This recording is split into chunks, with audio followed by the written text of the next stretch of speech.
तुम्ही पाहत आहात MCN न्यूज मराठी। कारंजा तालुक्यात काही दिवसापासून हवामानात अचानक झालेले बदल, ढगाळ वातावरण, थंडीतील चढ-उतार यामुळे हरभरा गहू पिकावर विविध किडींचा प्रादुर्भाव झाला आहे।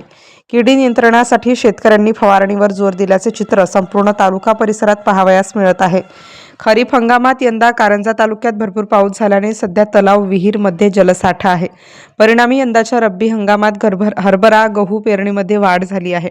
मागील आठवड्यापासून हवामानात अचानक झालेले बदल, थंडीतील चढ-उतार व अन्य कारणांमुळे हरभरा पिकावर गहू विविध किडींचा प्रादुर्भाव झालेला आहे। या पार्श्वभूमीवर शेतकरी वर्गाने कीड व्यवस्थापनावर भर दिला असून बहुतांश शेतांमध्ये कीड नियंत्रणासाठी फवारणी सुरू असल्याचे चित्र दिसत आहे। तर कीटकनाशकांच्या फवारणीसाठी शेतकऱ्यांना मोठ्या प्रमाणात आर्थिक अडचणींचा सामना करावा लागत असल्याचे यावरून दिसून येत आहे। MCN news मराठीकरिता Umesh काडबांडे, Karanja Lad.